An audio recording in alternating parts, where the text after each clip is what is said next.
Welcome everybody back to the DomCast. This is episode 26. I am recording on a Friday, August 23rd. Everybody is back in school by now. NBA 2K20 is only about 2 weeks away. The 2K20 air quotes demo is now 2 days old, and I am slowly dying of basketball starvation. No, seriously. Been watching YouTube highlights, top 10s from all the years in the 2010s, trying to rank some lists for some videos I might do in that series. And these few weeks are just absolutely the worst time. The time in between where the current 2K is dying out and you can't find anybody to play online. The time between that and the next 2K, and then when there is no NBA. These are just brutal days, man. However, at least there was the demo, so I am going to talk a little bit about that because I have some interesting thoughts regarding where my career might be going, where NBA 2K20 is going, just the little bit that I could tell from the demo. And then I will pick a random topic to address, something that I've been asked about. I've done a lot of podcast requests in the past just to get a general idea of what people would like to hear me speak about, so I'm going to pick one of those, starting with NBA 2K20. So funny story, the demo dropped August 21st. First of all, I thought it was going to drop on Thursday. I had my days mixed up, so I didn't even know until the day before, which was Tuesday, that the next day was about to be the NBA 2K20 demo. I was kind of timing that on my second channel because my whole plan was, I hadn't posted on the second channel in like a week, but I was like, I'm not going to start work on a video now because then the demo is going to come out and that's going to flood my channel with videos. That's how I was thinking. That's because apparently I just missed the memo. Maybe this is one of those bad things about not being on social media as much and not scrolling as much. It's that I didn't get a clear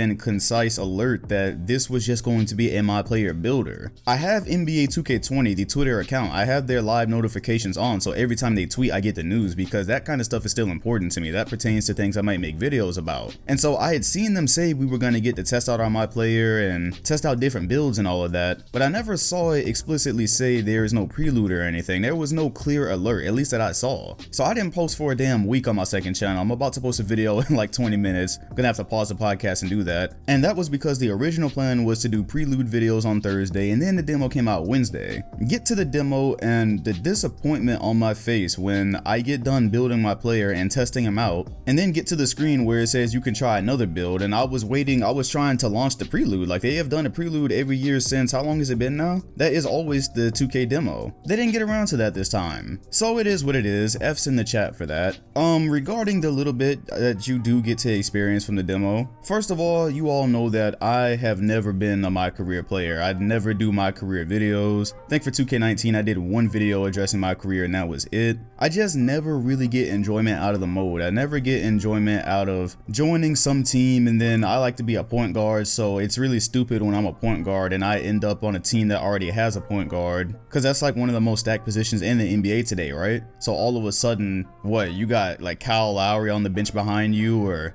you're replacing the team's point guard. I don't know, that whole thing is just kind of, it's a pet peeve for me. It's all in the details there. But then by the end of the season, your player is so good that you're just putting up stupid stats. You're averaging like 40 points and 20 assists. It's just never been challenging to me, never been entertaining to me. 10 times out of 10 this decade, the story has been absolute cringe. The characters, they have this, just terrible attempts at humor. You get things like in NBA 2K15 when the voice acting, go on Twitter and find that voice acting video with guys like Dion Waiters, and it sounds like someone just totally disinterested reading a script, but that has gotten better over the years in some cases. Anyways, as it pertains to MyCareer offline, if I want to play 2K offline, there is just more challenging and more engaging modes that I'm able to find every year. I can just do a My League with Legends and have way more fun. And then online, the first time I ever saw the neighborhood and the whole thing they were doing with the parks, I was so mad when they introduced the neighborhood in NBA 2K18 and I was still in college, because I was like, I'm gonna have no time to enjoy this, and this looks like the coolest thing 2K has ever done.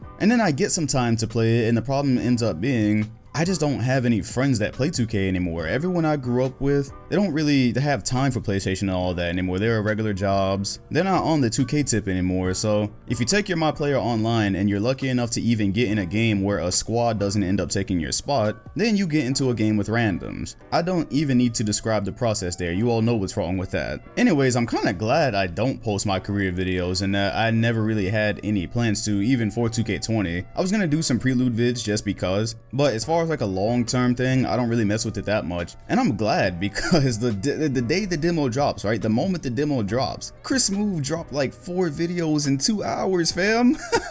The man dropped like the whole like beginning of the story. And I guess people that were at community day are also allowed to do that. And I was like, wow, if I was just like a regular 2K YouTuber and I loved playing my career and posting my career, I'd be mad as hell, cause how am I supposed to make an engaging my career series when 2 weeks before the game, people have already started, the story and the cutscenes, all that's already out there. Who's gonna wanna watch it when it comes out with other people, you know? So I'm glad I don't really dabble into that. But with all of that being said, I did tweet out, this looks like the first interesting my career story ever, the first actually good my career story. You can't tell much from a 3 or 4 minute trailer, but I know a lot of you saw it. They've got Idris Elba in there now. I saw some famous reporters. It was the first one I watched where the trailer and the story and the characters, it doesn't look like just one giant cringe fest. It actually looks engaging. It looks like a story that I would be interested in sitting through. It does not look like Be Fresh. So discussing the demo, with my my career playing as, I really didn't know the difference between, like, you know how the big deal this year is archetypes are gone, so they've given you more ways to build a my player. They've given you more ways or different ways to do it. And so I never really pay attention to that stuff anyways. My career is the thing that I play on the first day, and then after like 2 or 3 days I never touch again. So all these important changes they've made, I can't necessarily,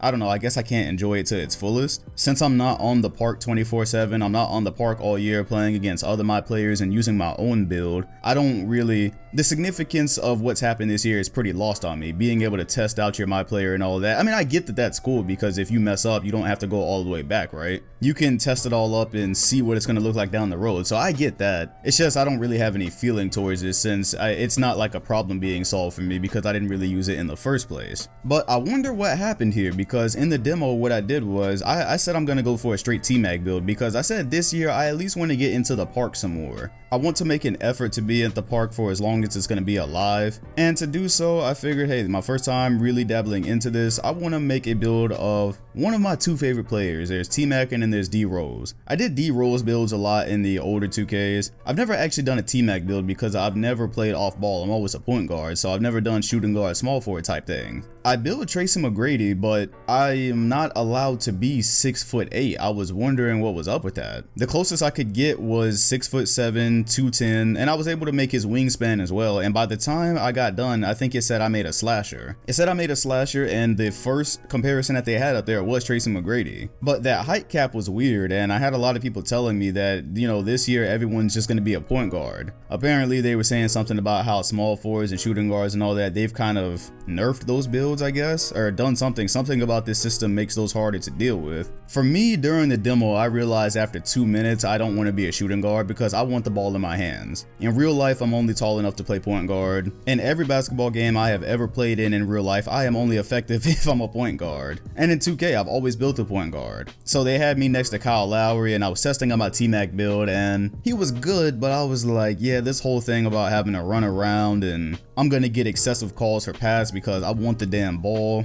Yeah, no thank you. D-Rose build it probably is. I was able to spend some time in 2K University because I know a lot of you probably just scrolled right past that, but I wanted to see what was different about the controls or whatever. I like to be on top of that type of stuff so it doesn't just catch me off guard in my first online game. I went and I tested out the controls a bit, and one stark difference I noticed, correct me if I'm wrong, but when you shoot with the analog this year, it's a bank shot now. It goes off the backboard. I do not recall in older 2Ks that being it, because I switched over to shooting with square a while ago because the analog thing, if you know, finger slips off of it, messes up your shot. I didn't like that anymore. But I'm pretty sure when you shoot with the analog right now in 2K19, it does not force you to try to do a bank shot. So I think that's something they changed. It seems like they added a lot of different moves with the sticks as well. So it looks like there's going to be a learning curve. As a matter of fact, it will be a learning curve because I saw a lot of information about that on Twitter from the devs. Things like they were talking about you needing to be able to create your own moves basically, or string the moves together instead of just relying on animations. Not relying on the R button anymore, so people who just like to mash R2 the whole game and just try to turbo by everybody. That's a bad habit a lot of people picked up in 2K18. This year they said that change of speed was a big focus of what they were trying to change. So if you follow Dazar on Twitter, he's one of the devs, he says that R2 this year is supposed to be used for a burst of speed. It is not for you to just try to run past everybody. And I like that because it doesn't take skill to just hold R2 and just try to run into people and create contact. I do already sense that anytime there is a learning curve or there's a gap between one year to the other, people are going to complain. They are probably going to patch a lot of this stuff. The day one version we get is probably going to be nothing like what we're playing in December or January, but so far I think some of the changes that I've heard about and some of the changes that I saw in 2K University, I think it's pretty solid. Another change Mike Wang talked about, oh, I love this change because I could not put this into words. I couldn't put into words what was actually happening when it used to happen in the game. He says that this year people will be more heavily penalized for biting on fakes. So you're under the rim or near the rim, you try to do a layup, the dude jumps for it, now they're gonna be penalized for that, which means the fake is actually gonna work. Sensational, you know why? It used to piss me off to no end when I'm playing dudes online. I'm in the post, and they are jamming that triangle button, but there's no penalty for it. So they would jump and they would land and they'd be able to knock the ball out of my hands all before I really even got my shot attempt up. So it used to make me feel like, well, what is the point of even being proficient in the post? Dudes don't really have to time your moves. They don't really have to defend your moves. They just kind of have to be there. That's also a very similar thing to what happens when you beat somebody with a cross. Have you all ever noticed, like, you might cross somebody over or get an ankle breaker, but the space between you guys is not significant, or your player is kind of in an animation where it causes you to still get into a collision with the player that you just broke off. So the cross was nice, but you didn't really beat the guy. I think I heard specifically from Shakedown, who was at Community Day. I'm pretty sure he said that he did not experience that. He didn't experience those collisions after you've done the work to beat the guy. Those are very significant changes. Those are things that would frustrate me. They would happen really quick, so I wouldn't really know how to describe what happened, what just pissed me off, but those are the two things. Oh gosh. If they can actually nail that, those would be huge gameplay improvements. One thing in the demo, obviously what we see is the graphics, and look, the graphics look like a copy and paste from NBA 2K19 from what we can see, right? And I'm not just saying that to be negative. Seriously, when I'm doing the My Career portion, if you were telling me that I was playing NBA 2K19 from a graphical standpoint, I wouldn't have been able to dispute it. That being said, on a podcast about 2 weeks ago, we discussed, this generation of consoles and the PS5, and how this could be the last NBA 2K, the last priority 2K on the PS4 and Xbox One X. Now, since then, I actually saw some news that it is very possible that the PS5 will be announced in February. That got me thinking, if they announce it for the first time in February, I don't think the console is then going to release in holiday 2020. Because in the past, that's never happened. You always hear about a console like a year and a half before it actually releases, right? That way you get to see some tech demos, you get to see some games that are coming out. There's a lot of marketing they try to do, so with that information, it's actually possible that we won't be seeing a new 2K on a new platform until 2K21. But anyways, I just brought all this up because the graphics not really changing at all is disappointing, but because I was thinking that one would be coming out, or a new generation will be coming out next holiday season, I would also kind of understand it. At this point for me, where I'm going to buy the game on console and PC, I could really care less what the graphics look like, just because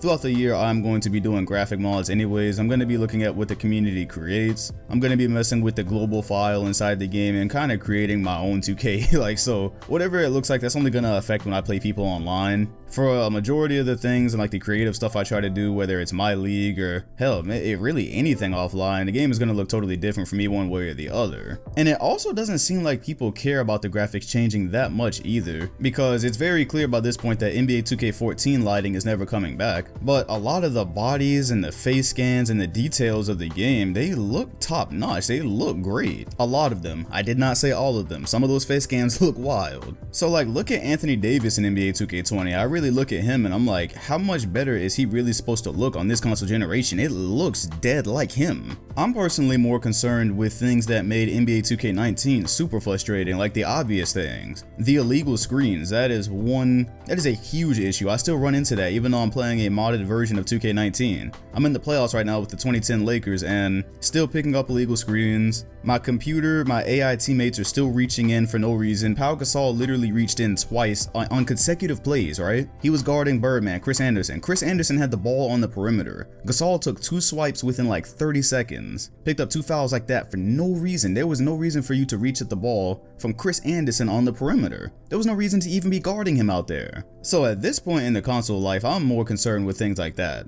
I'm more concerned with my AI teammates' transition defense. or how they transition after somebody scores a basket, because in NBA 2K19 your players would get stuck in celebration animations, or they just wouldn't turn around for like a half a second too late and the other guy's teammates are already down the floor and now you've just given up a cherry pick. Those are the major issues that I don't even see addressed from 2K devs. That kind of thing bothers me because they do talk about a lot of the work that they've done on the game and a lot of things they've added, in respect to that, because it's been some pretty cool stuff. But those are also very glaring issues, and it's not something that we are just making up. Those are things that happen on a game-by-game basis. So I'd like to see some information on that and to know that that's at least been acknowledged. But yeah, other than that, regarding NBA 2K20 and the demo, that's kind of all we know right now. It's kind of all we could tell from the demo. There really wasn't much because you couldn't even play 5-on-5 gameplay, so there's no way to tell what the game actually feels like yet. You could tell some differences, definitely with the controls and dribble moves and all that, but overall you cannot make a huge judgment yet. We don't have park news yet on what the new park looks like. People were questioning if there was even going to be a new park because in the trailer for like half a second it showed the old park, it showed the Gatorade facility, and people were like, oh no, same neighborhood. And you know, I wouldn't put it past them. 16 and 17 had the exact same parks,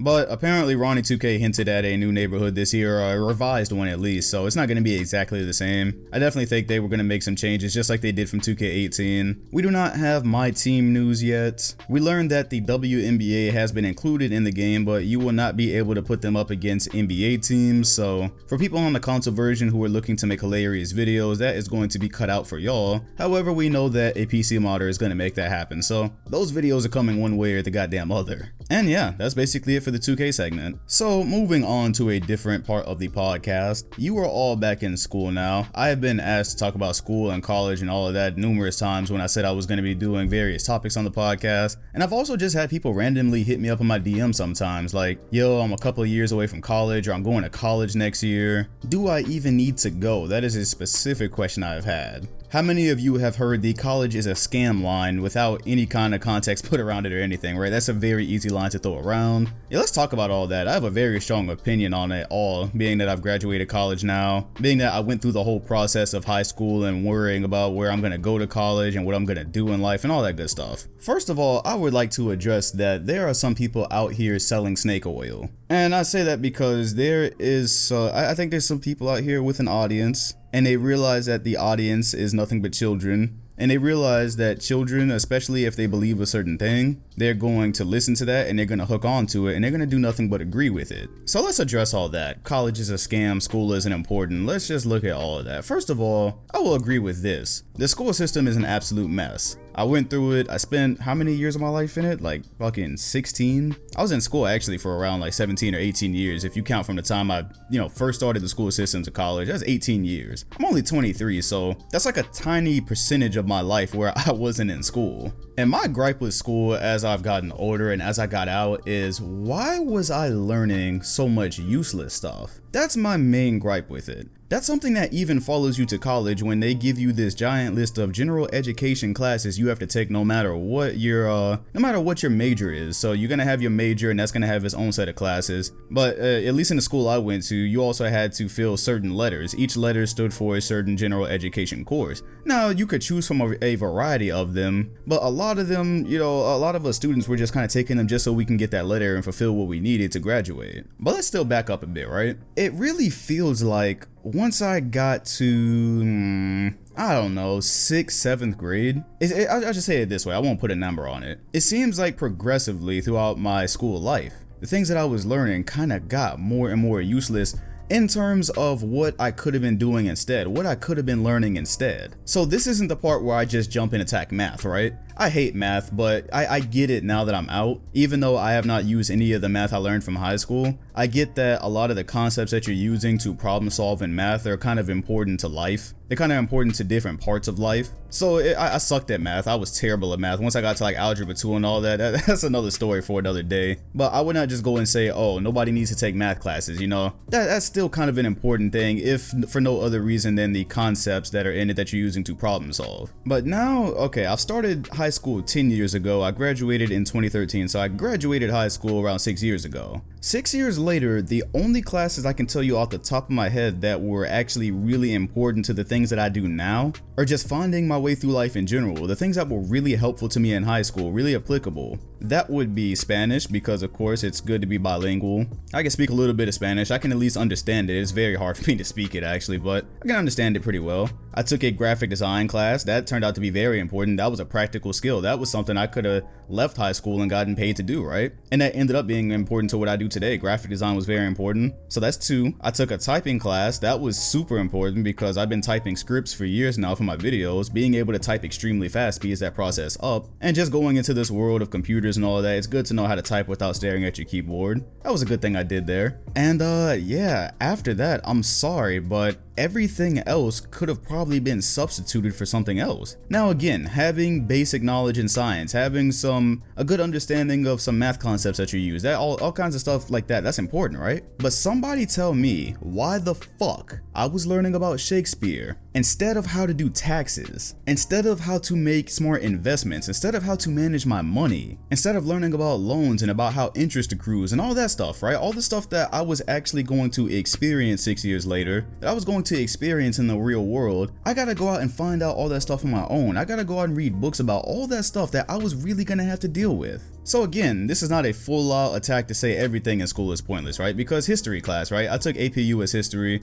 I still keep up with my teacher from back then. She was one of my best teachers throughout school. Yeah, history is kind of important to know. You don't want to be ignorant to your history. Like, there's certain subjects you don't want to just be completely ignorant to, right? So I'm not just saying throw the whole thing away, but there are certain things that I spent so much time on, and I was stressing over so much on these exams and all that, and there was so many places that I put my time where it could have been used so much better. And so throughout these 4 years, because just so I didn't give you any kind of background on what kind of student I was a really good student in high school. Out of a class of like 900 people, I ranked in the top 5, I think, in my freshman year of GPA. I still have an award for that. The school overall had about 3,000 people in it. Had a really high GPA. When it was weighted, it was like a 5.0 at once. I was like really into that stuff when I was in high school. And I'm spending all this time stressing about all these exams and all these different subjects, and before you know it, you're being asked, hey, what do you want to do with your life? You're going to college soon. What do you want to do? What do you want to go to college for? What do you want to go to college to study? And going through high school, I was spending so much time just focusing, trying to maintain my day-to-day, right? That I didn't really have a whole lot of time to think about what I was so in love with that I would want to go study it and do it for the rest of my life.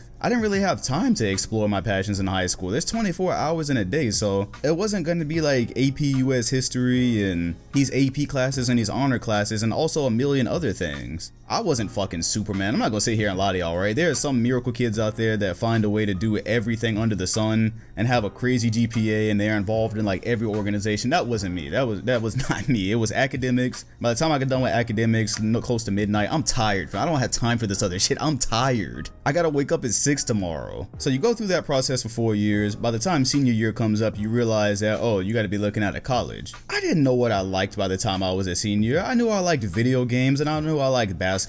I didn't know though enough to, at that age, right? What are you, like 17 going 18 around that time? I didn't exactly know what I really want to go to college for to be for the rest of my existence, because that's what school system teaches you, right? You go to school, you go to college, you get a job, you do that till you retire. That is like the one track mind that you're set on. But do you know what else was hard about that? So being in high school and trying to just maintain your day-to-day routine so that you can get good grades and that so you can end up in college, right? Because they teach you if you don't end up in college, you're gonna end up like homeless.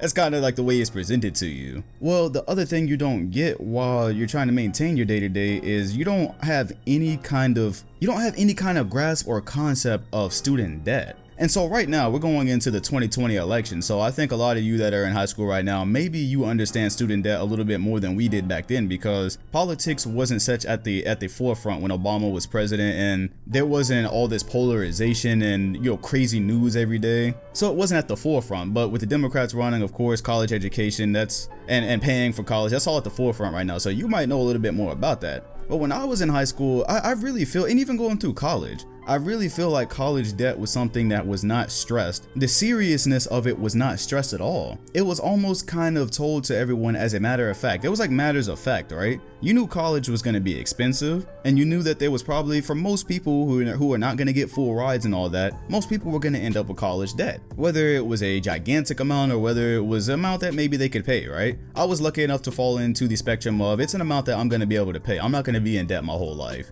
I'm probably not even going to be in debt all of my 20s. But before it was such an election problem, right? Or an election topic, back when that wasn't really something that people were talking about every single day, how are we going to change the system? It was just kind of something that you accepted. And I feel like it was a joke. I feel like going through my life, college debt was a joke, even all the way up through college. When you and your friends are talking about, because I went to a real expensive school, just so you can get an idea, it's $250K for 4 years. So there was a lot of rich people there whose parents could just write that check. But it was also a lot of people that were there on financial aid, and it really seemed like all we were doing was laughing about it, like, damn bro, this is expensive, college is expensive.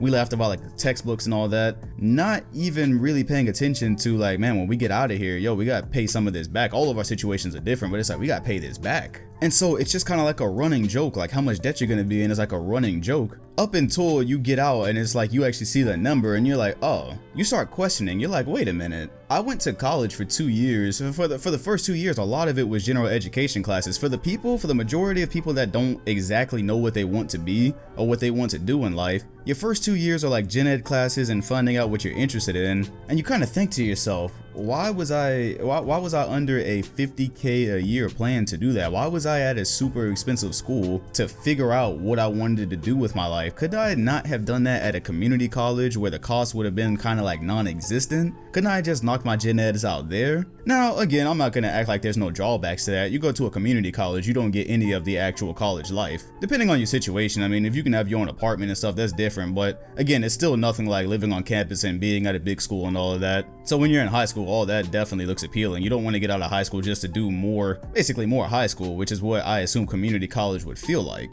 But anyways, my point with all of this, where I was going with all of this, is all these important things that just kind of don't come to the forefront as you're going through school, because all you're worried about is grades. That's all you're supposed to be worried about. Everyone tells you keep your head in the books. That's it. There's no thought for yourself. There's no time for like mental health when you're in high school. Why do you think we're in like a mental health crisis? We come out to this thing in America right now, right? Where you say there's like a mental health crisis. I mean, we spend quite a while not doing shit to take care of ourselves, especially when we're in school. This is kind of where I wanted to go with the podcast 2 weeks ago when I was talking about taking care of yourself. When I was in high school and I'm basically being told, I'm taught this one-track mind of it's college or bust. There's nothing else out there. And so I'm doing everything I can, busting my ass from the time I get home to, be in the books and do all this stuff. With 24 hours in a day, I kind of look back and I'm like, where was my time to cultivate relationships? Where was my time to make sure I was straight and that I was in a good mental state?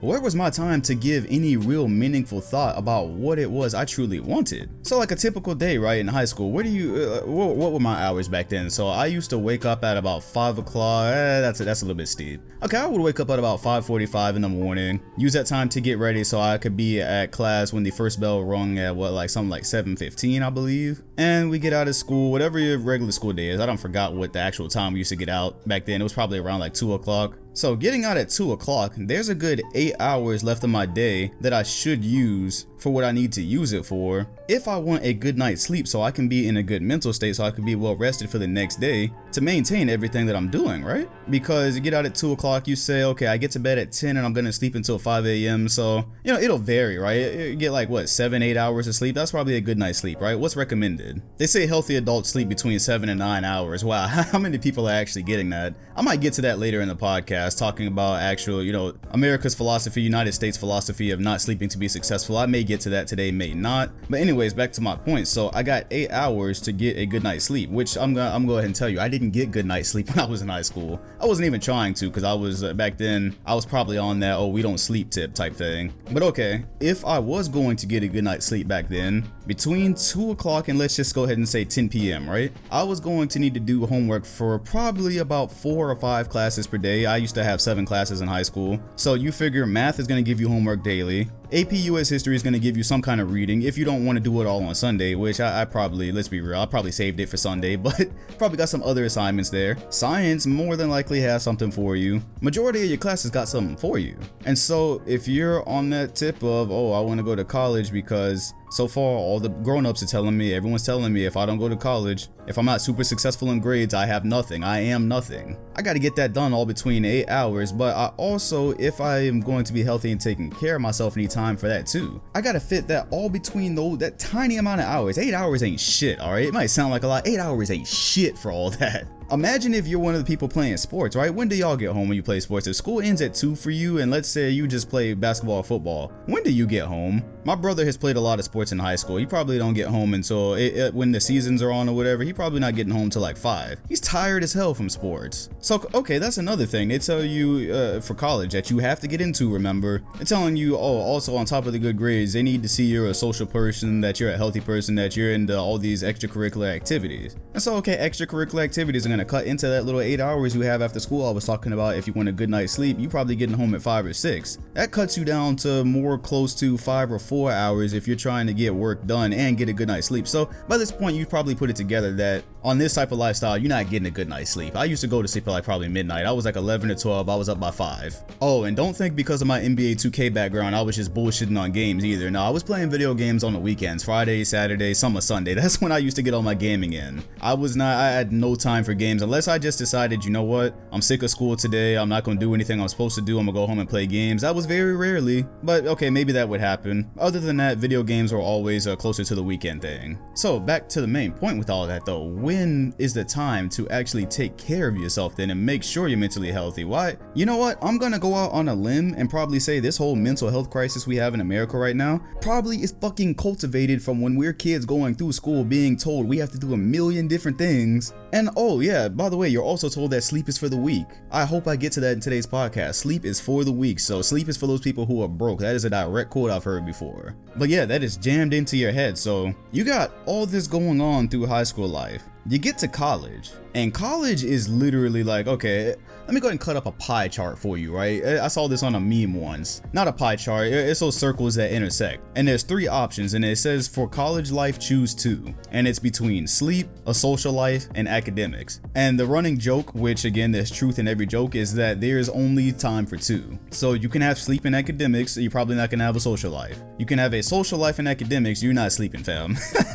And then you can have sleep in a social life and your academics will go to shit. And these aren't just jokes. Like I remember specific examples, bro. You would really see people having mental breakdowns trying to juggle this college life. I seen it up close. I'm not kidding. But those are different stories. Yeah, all this work you've done in high school to get to college. Is college a scam? I have a very simple and sensible take on it. College is useful in certain situations and it needs to stop being pushed as the end be all. People, going through high school need to stop being told or having it jammed into their heads that if they don't go to college and if they choose another path in life that they're failures. So there's different extremes, right? There's the extreme that I believe we are taught in school. It's like, hey, college or bust. There's not even another option. And then there's the other extreme where people are like, fam, I got a SoundCloud, right? I got a SoundCloud. I don't need college. Bill Gates didn't go to college. He dropped out of college. That's the other That's the other extreme. I fall in the middle where I say people in high school need to be taught to look at all their options because some of y'all don't know what you're getting yourself into with this debt. You go to this super expensive school, you get out, next thing you know, you are hundreds of thousands of dollars in debt. Do you realize that you're going to be paying that for the rest of your life? There's going to be a monthly payment coming out of wherever you work. You are monthly going to be paying somebody, just throwing money to the wind basically every single month for the rest of your life if you get in enough debt. I don't think people, that's the part that is not driven into people's heads, their kids' heads when they're in high school. They're just like, oh, college debt, cool, right? Or at least when I was there, because again, it was not an election issue. But it is not explained in clear enough detail that it is a monthly check. If you don't pay, it affects your credits. Learn about credit because, yeah, for some reason, again, that is not taught to you in high school. The important stuff, the shit your life is going to depend on. They don't even mention that there. Maybe certain classes do, right? Maybe you take certain classes or you were blessed with a great teacher that kind of went outside the box and showed you some things, but for a majority of people, all that stuff is not mandatory. There's no mandatory class that teach you about those type of things. I think rather than just filtering through the education system and thinking that there is nothing else out there except college, Maybe all the paths should be shown to them so they can at least make an informed decision. What skill can you acquire out of high school if college isn't for you, right? Let's just say for the kid that doesn't think college is for them. Well, what skill can they go acquire after high school that they'll be able to monetize? There are still plenty of trades out there. Take some time to think about it now that it's been shown to you. What are you actually passionate about? What actually makes you passionate? Because one thing I see is, well, let's just push everybody towards tech jobs, right? Let's push everybody towards programming and all this stuff like that. The thing that I don't think is shown there is a lot of that stuff takes passion, or else I don't think you're going to be successful at it. For instance, all these real high paying jobs, right? STEM jobs, because I see commercials for that. Let's push kids towards STEM jobs. And I'm not saying that's a bad thing, because definitely needs to be more people in that field. Absolutely. But at the same time, right? What are these kids actually interested in? Because how the fuck are you going to go out there and be a scientist? How are you going to go out there and be a doctor if that's stuff you're not actually passionate about? Because talking about what's actually involved with that, let's just say for somebody going to be a doctor, after just regular school, undergrad, there's medical school after that. That is many years of your life. I am of the opinion that to really be successful at that and to really make it through the mental grind that is going to be, you probably need to have a love for it. I don't think you can just stumble into being a surgeon. If you find that you can't get yourself interested in computers and programming, maybe that's not the best field to just force yourself in because you know that that's the future and you know that's where all the money is. Because maybe you won't be that great at it if you don't have some external force besides future money and all that pushing you towards it. So I'm not sitting up here saying, oh, just sit here and think about right now the 10th grader listening to this. I'm not saying just sit back and think, oh, do I like computers? Nope. Okay, never gonna go that route. No, take some time and learn some things about things that you may be interested in. Like, make a list of it, and you have the world at your fingertips. You have Google, you have the internet. Google some stuff. You got YouTube. Go watch some stuff and see if something stokes your interest. Don't just write it off immediately. That is not at all what I'm saying. If you're not absolutely passionate about it, if you don't absolutely love it, then don't even look that direction. That's not what I'm saying. I'm saying really think about it. Really just think, would I be interested in, this field of science or whatever? Go check it out. Maybe you will like it, maybe you won't. But I don't advise this train of thought of, oh, this is a great job, it pays great, so this is what it's got to be. This is absolutely what I'm going for. I think personally where I'm at in life, some of the worst advice I got when I was in high school, and it was by somebody I loved, but I think it was a very bad piece of advice. Somebody was talking to me about a field that makes a lot of money and all of this, and they were like, oh, you should go towards that. But it was something I already knew I wasn't passionate about, and it was something I knew I wouldn't stick with. And they were like, yeah, hey, you might not like it, but you'll be laughing all the way to the bank. And that was terrible advice. That was horrible advice. I was being implored to spend at that time probably like the next 10 years of my life pursuing something I gave no shits about because it was gonna pay me well. Why do you think people on this planet, people in this country, why do you think people are so damn unhappy? Because that is the type of advice I believe people have been living by. That's part of it, by the way. I'm not trying to simplify this world's problems.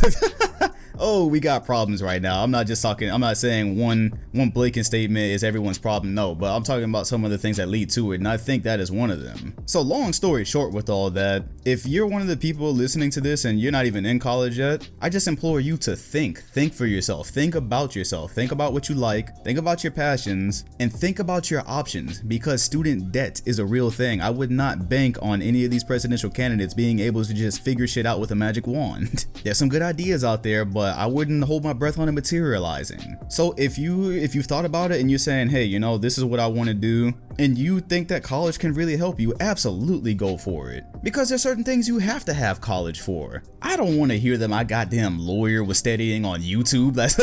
That's where he got his degree from, YouTube University. I don't want the people working on the next generation of console hardware to never have gone to college and never really went through the proper channels.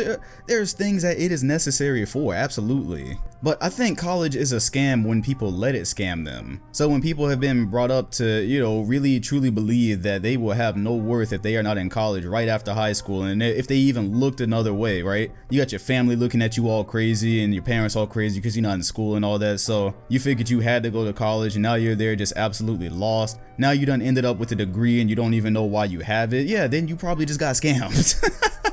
But Other than that, no, I think it's selling snake oil when you see like these super successful people tell you, oh, you don't need college at all and this and that and the other thing, and I did it this way so anybody can do it. First of all, everybody has circumstances. Everybody comes from different upbringing. Everybody does not come from an equal situation. I was making YouTube videos since the beginning of 2014. Over 2 years, I probably made 100 or so videos, and then I took a break for a while and I came back. And I just so happened in one of my first videos throughout my comeback, it just so happened that these big LeBron Facebook pages posted my video and it gave me credit. What kind of dumb luck was that? Somebody actually gave credit and linked my channel, so I got a ton of subscribers. That was basically like, if you think about starting a business, that was basically like seed money for me. That boost I got right there allowed other people to find me, put me in the algorithm. Here I am years later. I'm waiting for the most interesting NBA season I've ever lived for to start so I can cover it, and I'm going to be paid to cover it. There's going to be sponsors that come by and want to advertise on my channel because I have an audience. I'm going to make money doing something I love.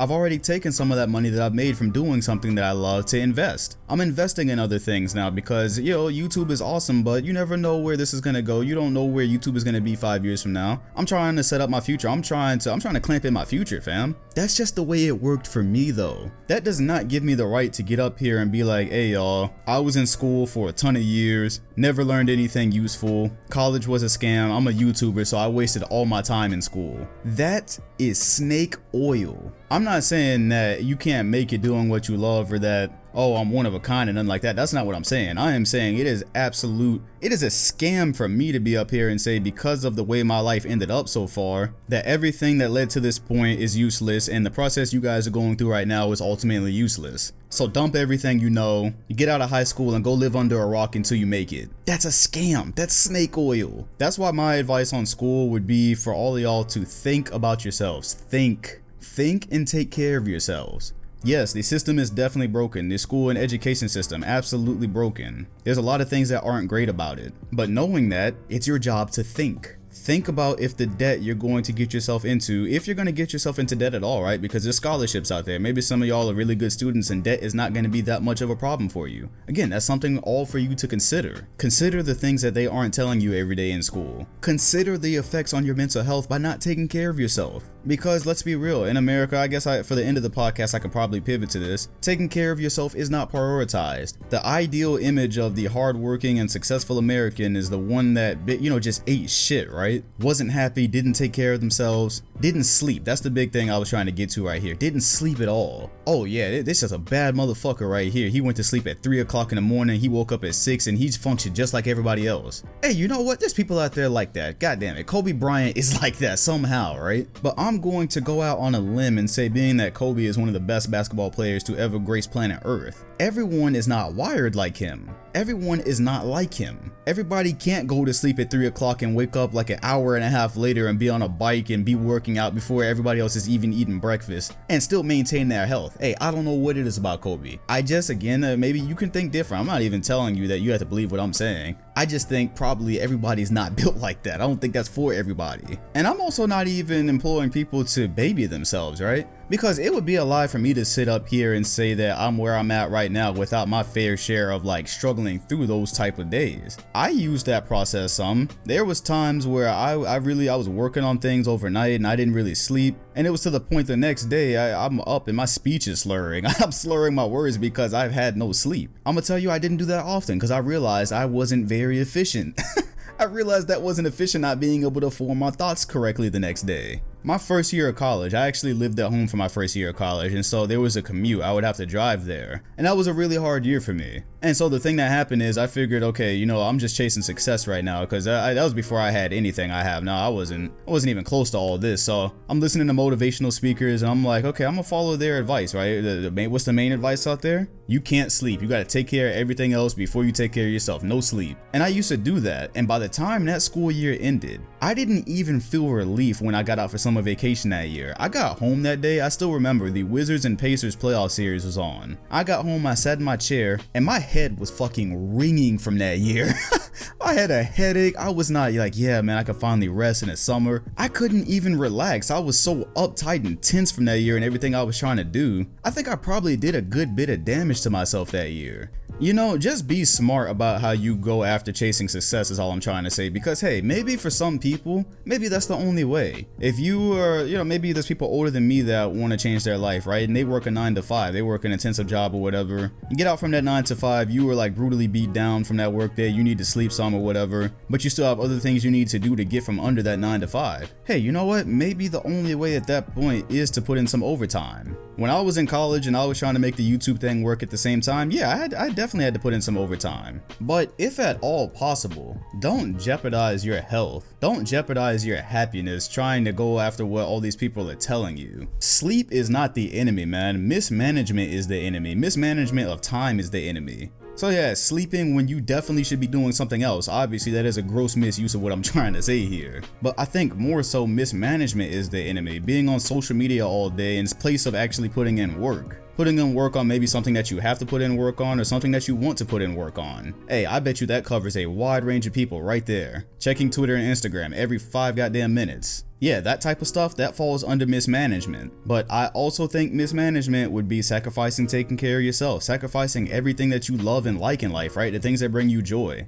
just so you can chase a dollar. I think that's mismanagement. That's my opinion. I don't know about y'all, but at the moment, I'm in a good place. Again, this is about to be a great NBA season that's going to start, and I cannot wait. It brings me so much joy to know that I'm going to be able to cover this season. I'm going to have an audience interested in what I'm saying. That being said, I don't know about y'all, but 300k subs on one channel and 100k subs on the other, I'm not done yet. I don't feel like I'm done. That was not the goal when I started this. When I saw it growing, that was not the goal. It's amazing and I'm thankful for it, but there's still more for me to do. There's still more left over. That being said, I'm still going to sleep. I'm still going to find time to work out. I am still going to find time to read all types of books because that genuinely brings me joy. Reading books about different perspectives about certain things in life, reading basketball books. I am going to take care of myself and I am going to do things that make me happy. Because even if I do end up missing a few posts on videos, like it had been a week since I posted on my second channel, I know that I've taken care of myself. And I know that I'm in a good mental state, and I know that going forward when things really ramp up during the season, I'm going to be in a good place to get what needs to be done. I'm not about to be sitting here at my computer all day making videos back to back, then hopping straight on a let's play and all of that and only sleeping 2 hours just because I want more subscribers and just because I'd like to have more views and more money that comes with that. I'm not about to do that. That sacrifices a lot of other things that are important to me. I am of the firm belief that if you take care of yourself, a lot of other things will figure themselves out. Nothing is ever going to be perfect. Nobody's advice is perfect. That's why I listen to so many different people speak. Even if I disagree with them, I listen to what people say and I find what I agree with and I try to use it. Nobody's advice is perfect. Nothing is going to make life go perfect. Hell, my approach isn't perfect, but it works for me. So find what works for you and don't kill yourself in the process. Not sleeping and not taking care of yourself is probably killing you. That's all I'm saying. And I don't mean to be insensitive to people that are in situations where they can't really do anything about it either. Like I get because of unfortunate events in life and things of that nature, people may be put into situations where they have to live life in a way that they don't want to. And that if they aren't up 24/7, then maybe somebody around them is going to suffer. Hey, I get that. That's a totally different sector than what I'm talking about. I'm talking about more along the lines of motivational speakers and chasing success and all of that stuff. And kind of more of the everyday life where people are choosing to live a certain way or choosing to go about their methods a certain way, because I think, tying back to the school system and what they teach us and what America teaches you about the way that you should be, I think certain people could think about what they're doing and control what they can control and probably improve their quality of life a little bit. Anyways, that is all for today. I am tired of talking. I really planned for this to be like a 25-minute pod. Looks like I'm probably going to get about 40 minutes, depends on when I cut all this up. Anyways, if you enjoyed the podcast, make sure that you click the links in the description if you want to listen to it on iTunes or in Spotify while you're in the gym, because I know most of y'all ain't paying for that YouTube music thing where you can keep it on in the background. So if you want to listen to it or re-listen to it, it will be there. Make sure to hit the like button, comment, and sub if you enjoyed the pod, and hit the bell next to the channel name if you want notifications when this drops every single Saturday. Thanks for watching, and I'll see y'all next week.